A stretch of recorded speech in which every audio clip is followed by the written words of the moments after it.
जोंनि दिकेजुलि हालामनि थाखाय मोनसे गोजोनथाव खौरां नाहरलगुननिफ्राय आनन्द बिहार थांनाय ट्रेना माने जोंनि नैबे दिकेजुलियावबो लाखिगोन आरोना दायो ट्रेन ड्राइभारखौ बरायसिगोन जोंनि बर'नि ट्रेडिशनेल आर'नाइजों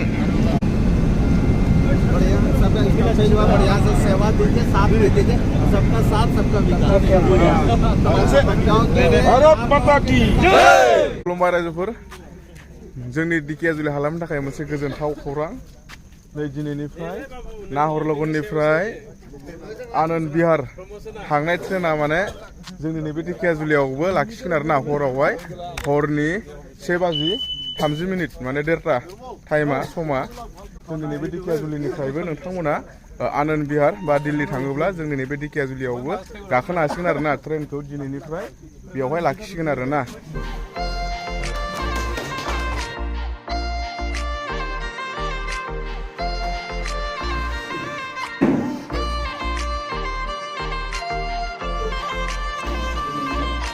फर्स्ट टाइम हमारे यहाँ राजधानी निश्चय है मैंने जो नाहरलगुन पूरा एसी एक्सप्रेस मैंने स्टॉपेज दिया उसी अपना लोग मिनिस्टर मैंने जो रिक्वेस्ट पाइसे हमारे रेलवे एक्सेप्ट करी पाले रेलवे बोर्डर पूरा दिल्ली पूरा जो रिक्वेस्ट एक्सेप्ट करी याते नाहरलगुन एसी एक्सप्रेस स्टॉपेज दिया उसी अपनार पूरा मैंने बाकी पैसेंजर मैंने बुझा दी मैंने हमारे यहाँ तो नाहरलगुन एसी एक्सप्रेस स्टॉपेज दिया हुई अपना सकले माने रिजर्वेशन करी फले यार পৰা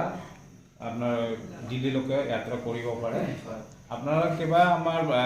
হেল্প লাগিলে আমার নিশ্চয় এৰি আছে মোৰ কন্টাক্ট নম্বৰ আছে কিবা এনি ৰিজাৰ্ভেশনৰ কাৰণে কিবা এমাৰ্জেন্সিৰ কাৰণে কিবা লাগিলে আমাক জনালে আমি ডেফিনেটলি আপোনালোক হেল্প কৰিম সকলোকে নমস্কাৰ জনাইছো আমাৰ কাৰণে ভাল খবৰ যে আমার এই ঢেকিয়াজুলি অঞ্চলৰ যাত্ৰীৰ বাবে বেছি ভাল খবৰ যে দিল্লী ফুৰিবলৈ নহয় বিভিন্ন কামত মানে আমি যেতিয়া যাব লাগে তেতিয়া আমি গুৱাহাটী বা ৰাঙাপাৰা এনেকুৱা জায়গাত আমি যাব লাগে গতিকে এই অঞ্চলৰ ৰাইজৰ সুবিধা হ'ব আৰু এই সুবিধাত ৰাইজে এই সুবিধা উপভোগ কৰক আৰু ইয়াৰ পৰাই ৰাইজে গুৱাহাটী নগৈ বা অন্য জায়গাত নগৈ এই বাতাসীপুৰ ষ্টেচনৰ পৰা ঢেকিয়াজুলি ষ্টেচনৰ পৰা তেখেতসকলে যাত্ৰা কৰিব পাৰিব আৰু তাৰ কাৰণে যিখিনি যাৱতীয় যিটো ব্যৱস্থা ইয়াৰ পৰা হ'ব বুলি আমাক জনাইছে গতিকে এই হিচাপতে মই ঢেকিয়াজুলিবাসী ৰাইজৰ আগন্তুক এই ঢেকিয়াজুলি ৰেল ষ্টেচনৰ পৰাই যাতে তেখেতসকলে যাত্ৰা কৰে তাৰ বাবে মই আহ্বান জনাইছোঁ আৰু চৰকাৰখনে যিটো কাম আমাৰ এই অঞ্চলত কৰিলে মই চৰকাৰক ধন্যবাদ দিছোঁ বিজেপি চৰকাৰক আৰু আজি আমাৰ এই কাৰ্যসূচীত যিসকল উপস্থিত আছে সকলোকে ধন্যবাদ দিছোঁ আৰু এইখিনি কৈ বক্তব্য সামৰণি दिनै जोंनि ढेकियाजुलियाव थानाय रायजोफोरनि थाखाय गोजोनथाव खौरां दिनै जोंनि नैबे बातासिपुर रड जितु रेलवे स्टेशन बेवहा दिल्लीसिम थांनाय जितु आनन्द बिहारसिम थांनाय रेल बियो जोंनियाव लाखिगोन दिनै गिबि खेबनि थाखाय ओंखायनो जोङो दिनै बेयाव बयबो खौसे जादों आरो जिहेतु फ्लेग अफ जागोन बेखौ जोंनि मानगोनां अशोक सिंघाल सारनि जि नारसिननाय बिथांनि नारसिननायावनो दिनै बे हाबाफारिया जाफुंदों आरो बेनि थाखाय जों दिनै खुसिजोंनो बेयाव बयबो फैदों रायजो राजा आरो जोंनि दोलोनि मावथिफ्रा आरो लोगोसे बेयाव जिहेतु फ्लेग अफनि प्रग्राम दं बेयाव बयबो बाहागो लागोन रायजो राजाफोरखौ खावलायबाय जाहाथे दिनैनिफ्राय जायफोर बिथांमोना गोजान लामा दिल्लीसिम थांगोन होननानै गोजान स्टेशनाव थांनानै टिकेट दाननो गोनां जायोमोन थानो गोनां जायोमोन बेयो दिनैनिफ्राय जोंनि बे ढेकियाजुलि रड स्टेशनावनो बातासिपुरावनो बेनिफ्रायनो गाखोनो हागोन बेयो जोंनि ओनसोलनि थाखाय जोबोद मोनसे गोजोनथाव खौरां दा बयबो रायजो राजाखौ खावलायबाय जाहाथे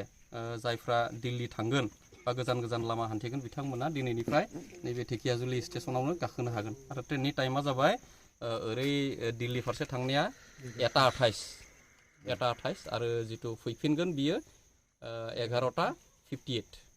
फैफिननाया 11:53 दा ओंखायनो रायजो राजाफोरनि थाखाय बेखौ फोसावना होनाय जाबाय गोजोन्थों আজি এক উল্লেখনীয় দিন যে আমাৰ ঢেকিয়াজুলি ৰডৰ পৰা আজি পোনপ্ৰথমে আজি আৰম্ভ হ'বলৈ গৈছে যে যিটো নাহৰলগুন টু আনন্দ বিহাৰলৈকে যিটো ট্ৰেইন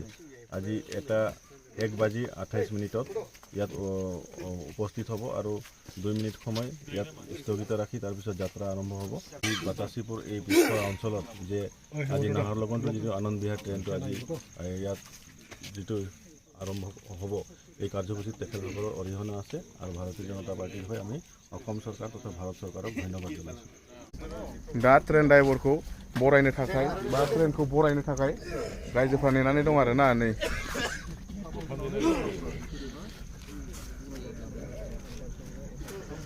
बरायनो थाखाय नेनानै दङ जोंनि दिकियाजुलि हालामनि थाखाय जोबोद गोजोनथाव खौरां रायजोफोर जोंनि नैबे दिकियाजुलि बाटासिपुर दिकियाजुलि रड स्टेशननिफ्रायनो नोंथांमोना आनन्द बिहार दिल्ली थाङोब्ला थांनो हासिगोन आरोना बेयावनो ट्रेनखौ मोनसिगोन नैबे ट्रेनानो दिनैनिफ्राय लाखिसिगोन आरोना दा रायजोफोर नोंथांमोना बेलेग स्टेशनाव थांनानै हरावहाय गोदाव सोराव थाहैयाबालानो जोंनि नैबे दिकियाजुलि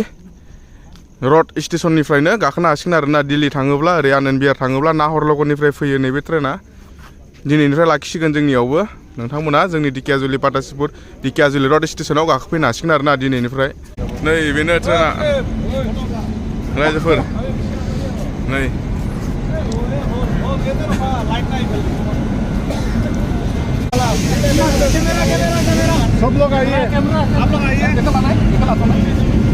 दायो ट्रेन ड्राइभारखौ बरायनो रेडि आरोना नै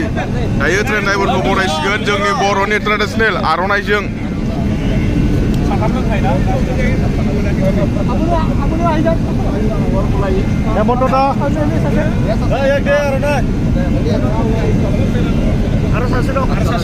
काजुदा हेमन्तदा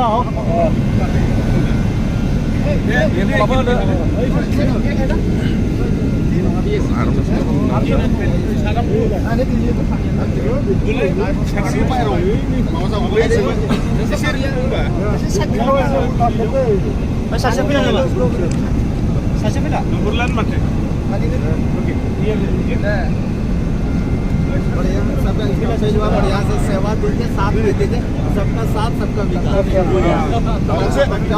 भारत माता की रायजोफोर दिनैनिफ्राय सिन्था गैला जोंनि नैबे दिकियाजुलि रड स्टेशननिफ्रायबो बाटासिपुरनिफ्रायबो नाहरलगुननिफ्राय फैयो दायो समा जादों हरनि 1:30 जाबाय आरोना रायजोफोर हरनि 1:30 नोंथांमोना मोनगोन आरोना रायजोफोर नैबे ट्रेनखौ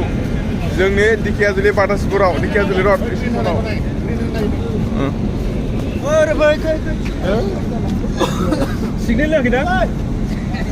दायो ट्रेनखौ लाखिबाय ट्रेनखौ लाखिनानै ड्राइभारफोरखौ बरायबाय आरोना कलिं क्लियर जाबाय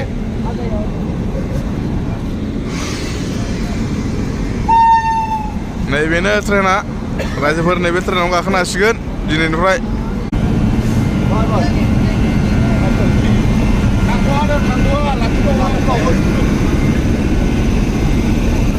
ट्रेन सालायग्राखौ ट्रेन ड्राइभारखौ जोंनि बर'नि आर'नाइ ट्रेडिसनेल जोंनि बर'नि आर'नाइजों बरायबाय ट्रेना खारसिगोन दायो सिगनाल होबाय खारसिगोन ग्रिन सिगनाल होबाय आरोना दायो खारनायनि थाखाय खारसिगोन